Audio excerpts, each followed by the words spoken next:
Today we are talking how to create engaging video content. Now, for me, this topic never gets old because there's always something new that I learn every time. And we have my personal videographer back again to talk about this subject. But before we dive in, welcome to the bandwidth. I'm Rosie, your video coach and your program and course creator for I'm Doing This, I'm Going Live, and the real secrets to gaining confidence and going live. I help women over 40 gain confidence and conquer their fear of video. If you have any questions, please be sure to ask them in the comment section. I definitely want to engage with you and answer your questions. If you found value in this video, give it a thumbs up.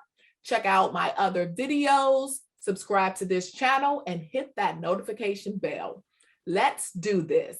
Again, we are talking how to create engaging video content. Our guest is Tresean Sharpe. He is a videographer. Welcome, Trey, back to the bandwidth. Thank you, Rosie. I'm glad to be back. Now, I gave a brief description about you, so please reintroduce yourself to our audience and give us a little bit more about your background. So, how y'all doing today? My name is Tresean Sharpe, as Rosie mentioned. I'm a professional content creator. I'm located in the DC, Maryland, Virginia area. Some of y'all may be from the DMV, some of you may not. For those who are not from here, DC, which is in Washington, DC, Maryland, and Virginia, the metropolitan area. Just a little backstory about myself. I come from I didn't really find myself to be in this position right now, especially, coming out of high school, transitioning to college. I didn't really know what I wanted to do, but in 2015, I picked up a camera, recorded my school's first basketball game, which was at Allegheny College in Maryland, and then I fell in love with it ever since. So I kept practicing, shooting random things, taking pictures, shooting video, and fast forward to today, I'm full-time with my business, and I'm just grateful to be in this position and actually, be able to work with somebody like Rosie, who I met at Home Depot. And here we are today. So I'm just grateful to be here. Thank you for bringing me back. Yes, out of all places, you never know when you're going to meet somebody. And we've been going strong. How long now? Shoot. I want to say for about, I think we met in about like 2018. But I want to say at least about a good 2 solid years now. Yes. A good 2 solid years. We've been going strong. So yeah, and when you find good people, you definitely just want to connect and just stay with them. And we have had a great relationship, and now we doing reels and doing In Pursuit of Fast Food. If we doing a lot, I keep you busy. And I graciously appreciate that because I can't pay my bills without you. But nah, for real though, man, it's definitely been a pleasure. Been a blast working with you up until this point. I just can't wait to see, what the future holds. Yes. So let's dive in. Why is it important that your video content be engaging? Well, Rosie, I'm so glad that you asked that question. I remember when I first started out, I didn't really understand, the importance of creating engaging video content. I was just post, random pictures of random items, and I wondered why I didn't get any likes or the traction that I wanted. But to answer your question, it is very, very vitally important that your video content is engaging. But of course, the number one thing, you want people to watch you, right? You know what I'm saying? So, I've never watched a boring piece of content more than once. So that's why it's important to really strategize. Yes, I said strategize and structure out your content and the subject matter of it. So that's to answer the question for you. Yeah. So why is it important to structure it? Because I don't know, it's just hard to gauge what people will like. You have to figure out your target audience. It's just so much into it. Absolutely. So when you say strategize, can you go a little bit more into that? Yes, most definitely. What I mean by structure and strategize, I mean specifically, okay, what is it? What is the outcome that you want? What particular kind of story are you trying to build? What equipment do you need? What locations do you need? Do you need a cast? It's a number of different things so that on shoot day, you are not shooting from the hip. You're not stressed out. You have a outline and a script on what you're going to do and how you're going to do it. Yeah. And that's so important. Just, with us, with working together, you have to have that, shot Absolutely. list to make sure, because when you're in the moment, you forget. So you definitely have to Yeah. have that, shot list to say what you need and, the different shots and where you're going to be and the starting point, where you're going to take a break. All of that is important if you want to hit everything that you need. So I so agree with that. Absolutely. Yeah. So how effective is your video content? So how effective is your video content? Video content is effective because it can not only grab the viewer's attention, but it can it can do a lot of different things. You know what I'm saying? It can attract new business, new clientele. For example, I'll use Wendy's. I don't really eat Wendy's like that, but if I have to, I'm on a budget, I will. Let's picture this, right? You're watching your favorite TV show, right? On TBS or ESPN, right? Mhm. They have the Wendy's commercial. They're promoting the $5 biggie bag. Okay, cool. You might be sitting there. You're not hungry at that moment. Once you see how good that chicken BLT sandwich look, the French fries and them nuggets, you're constantly like, damn, should I go to Wendy's right now? Let me DoorDash this. So pretty much they just baited you in by making their food look appealing and tasty. So that's how effective video content could be. Yeah. It could gain you clientele. You're not lying about that, because how many times have we been watching like In Pursuit of Fashion, Food and Fun, and we'll see some food that I shot and you be like, dang, that look good. And I'm like, I know, I want to eat it now. And it just takes you back. And like you said, it's a form of marketing. You do a great job. I'm thinking about eating Wendy's 2 days later or the same day. I'm getting in my car because something looks good. So you are right. If it's done right, people will be drawn to you and they'll want to continue to follow you and see what else you're going to, put out because, it's effective. So. Absolutely. Yes. Yeah. It's vital. Yeah. And so if you know it's effective, how do you evaluate that then? So if you know it's effective, there is only literally one way how you can evaluate if your content is good or not. There's a word. Look at your analytics. Now, if you're on a YouTube, you have a YouTube channel. There's a YouTube studio where you can view your analytics on every single video that you've done and over a lifetime span of your channel. You can specifically see what type of content your viewers like versus what they don't like, what has the most views and what does not have the most views. So you can pretty much evaluate your content around that. And then you can structure your content around the style that your viewers will most likely be able to receive it. You're preaching. Yes. And you know what? When I first started, I did not even know to look at my analytics. And now Absolutely. since I have, if you don't know, huh? No, my bad. I was clearing my throat. Sorry. And if you don't know, if nobody never tells you, you don't look at it. And so I think I was like probably 2 years in before I even started looking at my analytics. But you're right. You look at it and you're like, wait a minute, they love this, or you did a reel and you got, 10,000 views. Okay, maybe I should do more reels like that. Or my community was very engaging. Look how many comments I got and views. They really like this. And it doesn't take a rocket science, but sometimes it does. It's just like, oh my God, it will tell you if you just take the time to look at it, and that will definitely guide you, because sometimes you just don't know what to do. You don't know what's effective, what to do, and your analytics will tell you. So I agree. Absolutely. And to add on to what you said, the phrase that you said, you don't know. I literally was about like a week or two ago, I was with my client, and one of his coaches, his mentors were there. And me and his videographer, their YouTube channel is at about 100,000 subscribers, the 7 figure squad. Shout out to them. His videographer Ivan, we were having a conversation about our industry. And one thing that he was telling me how I can improve Chris's content is by looking at the numbers and analytics, because that'll tell you everything you need to know and how you need to structure and create your content moving forward.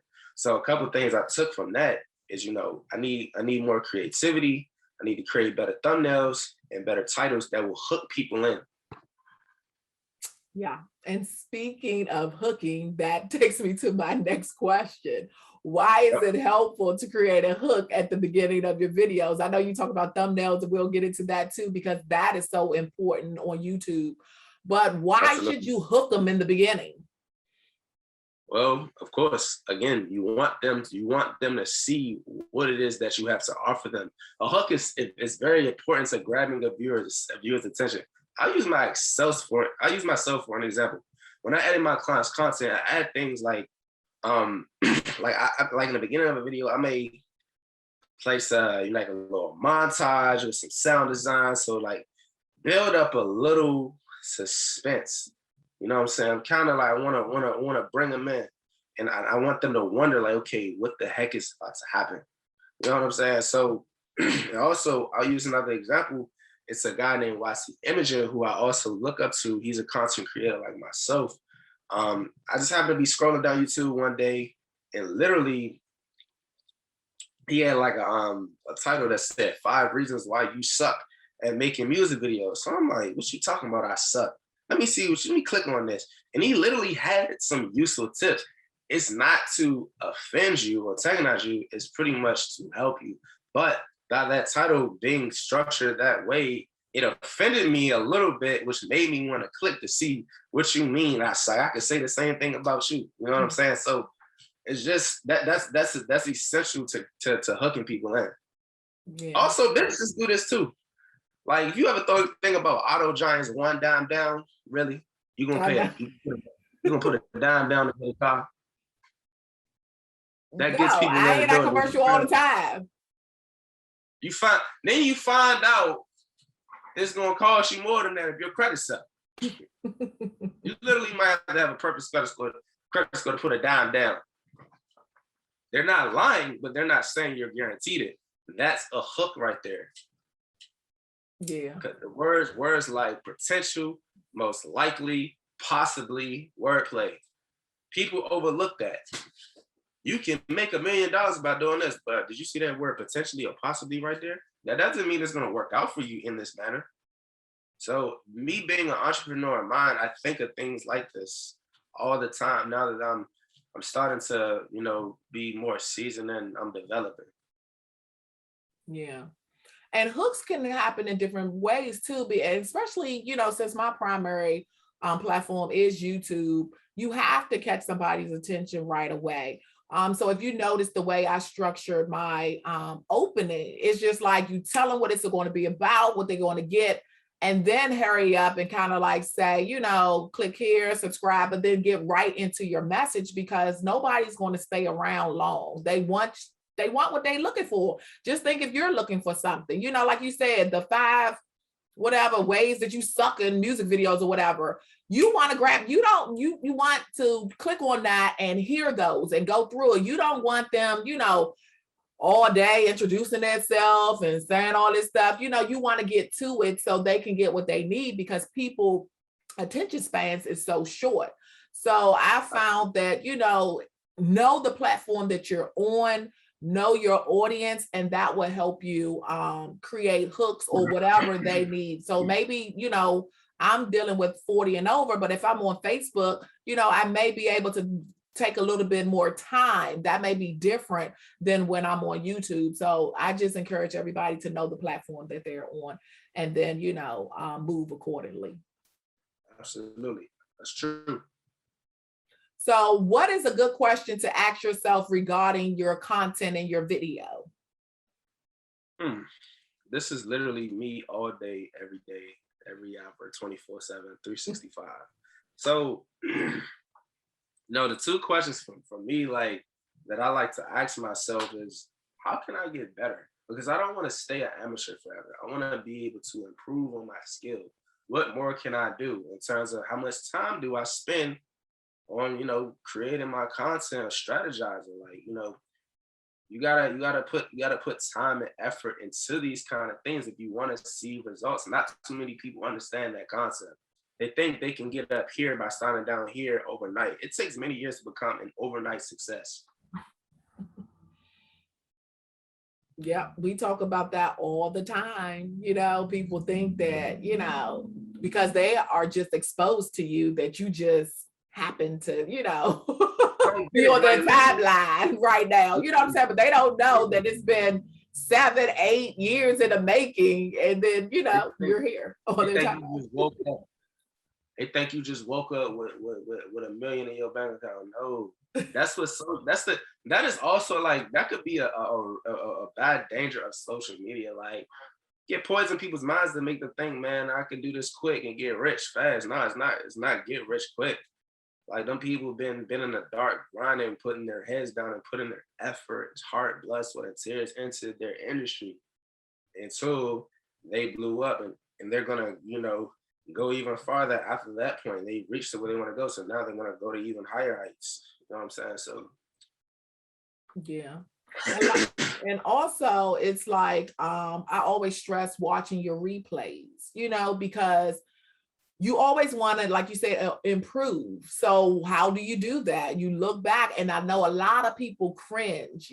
Sometimes I look and I'm like, oh my God, why you do that? You still say, but you look at it and you get better. You can't cringe all the time, because you have to know the mistakes that you're making. And it's also all not about the bad things. You're also looking at to see what you have done well. And so you want to continue to do that. But also looking at the replays, it shows you, maybe I could tighten up in this area or whatever. So I always encourage that as well.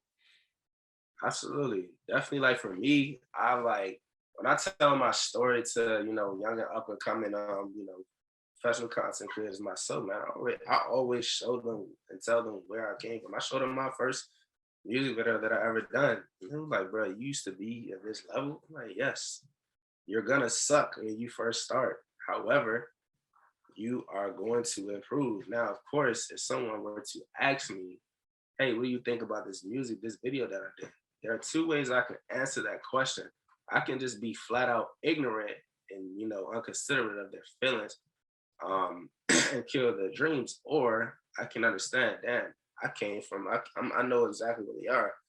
Here's how you can get better. This is a great start. However, here are tips that you can benefit from that can help you improve your work versus just shooting down their dream. Yep. Nobody did that to me, so I wouldn't dare do that to nobody else. Yeah, and you made a good point. You're going to suck when you first start out. Everybody does, because just like with anything, when you first learned to ride a bike, you didn't get on there and started pedaling away and doing a mile or 2 miles. No, you struggled with it. You didn't know. You fell down, you got back up, and the same thing with anything new. Why do you think it's going to be any different when you're trying to go live or, trying to create content? You have to get in it. You have to learn from your mistakes and keep going. And, that leads me to my next question. Like, how do you measure your success or your return on investment? Because a lot of people are afraid to invest in, a videographer, or invest in equipment, or invest in, anything that can take you to the next level. What the equipment you started out with, I always encourage people to start off with your phone, but you may want to then, move to a camera, or whatever. So you always start out with one thing and then, move on to the next one once you, get better at it. So I want to pose that question to you. See, I'm glad that you answered that question.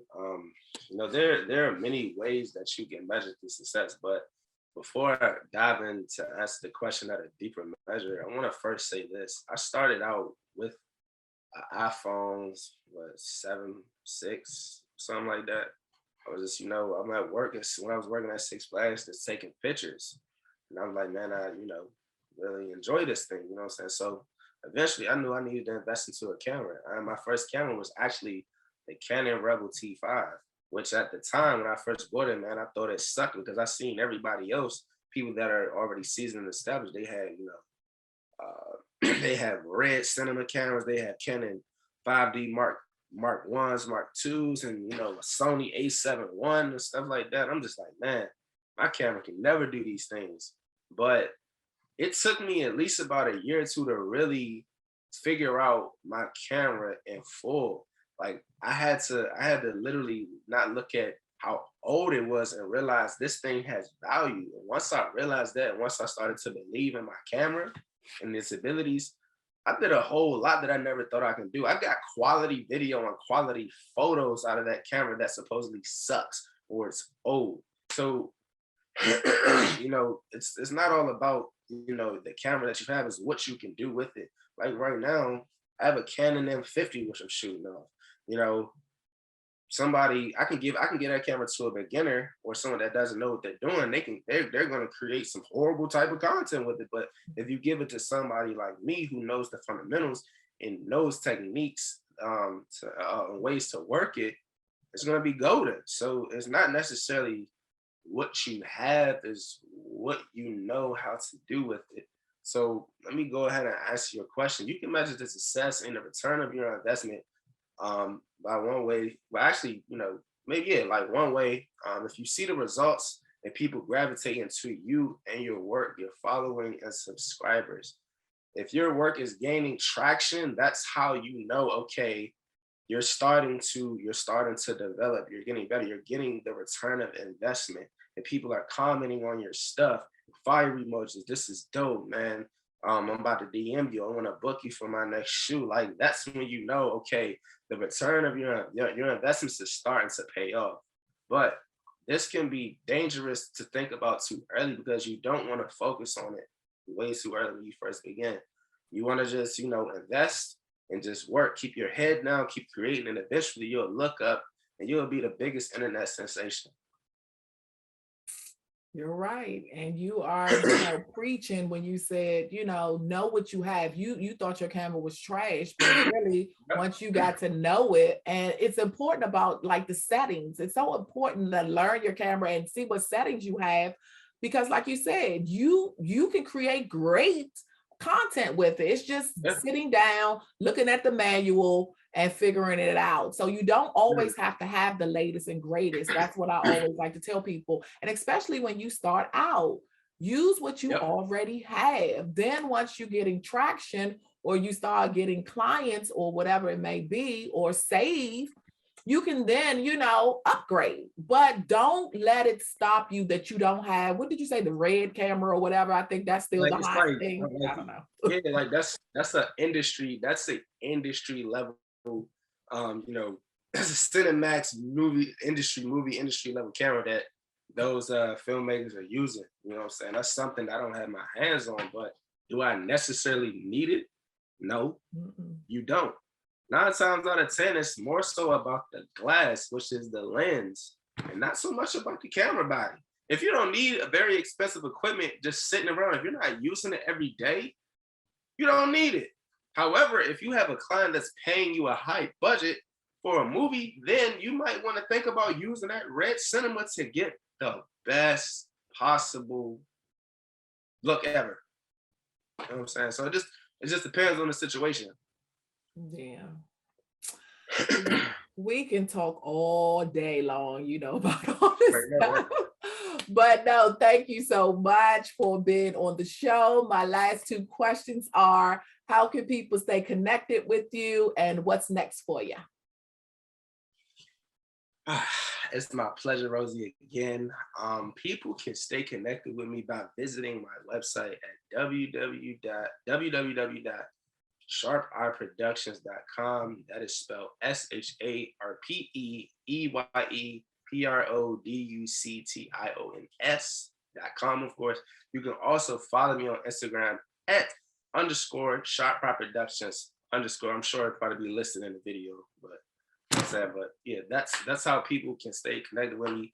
And what's next for me is just staying focused and continuing to develop to get better, and stay tuned for the merch that's dropping soon. All right. So what is going to be your takeaway from this episode, you guys? Tell me in the comments, and whatever it is, make sure that you take action on it today. Also, some additional ways I can assist your go live journey is please join my email community. I do weekly videos that motivates your go live journey. We have giveaways in there. We spotlight community members, and we have exclusive offers. So if you're interested in joining the community, sign up on my website, which is rosiefaulkner.com. The first pop-up on my homepage, put in your information, and then you will be part of the email community. Also, are you watching Shooting the Shits with Rosie? That occurs every Tuesday at 7:30 p.m. Eastern Standard Time. My program, I'm doing this, I'm going live. Please join the wait list. It's a 4-week online program. It will help you overcome mindset challenges. It will help you get comfortable with the tools needed to go live. It will help you navigate the various social media platforms. And after all of that, those 4 weeks, you will become courageous enough to hit that go live button. So the link will be in the description box. So please join the wait list. We will launch again soon. My course, The Real Secret to Gaining Confidence and Going Live. It's an online course. I created it to help women like you show up confidently on camera. So once you finish that course, you will be content, camera, and tech confident. Everything you need to build your brand and conquer video. So again, sign up for that wait list. We will launch that again soon, and the link will be in the description box. So again, if you find value in this video, make sure you subscribe to this channel, give it a thumbs up, hit the notification bell, and check out my other videos. Share this episode link with one other person that you know could benefit from the nuggets that was dropped here today. And follow me on Facebook, Rosie Faulkner, and IG, Faulkner_Rosie. And feel free to DM me and let me know how I can personally support you. And last but not least, the world is waiting for you to do what only you can. Your voice needs to be heard because it matters to someone. So let's turn on the camera, turn up the confidence, and tell your story. Until next time.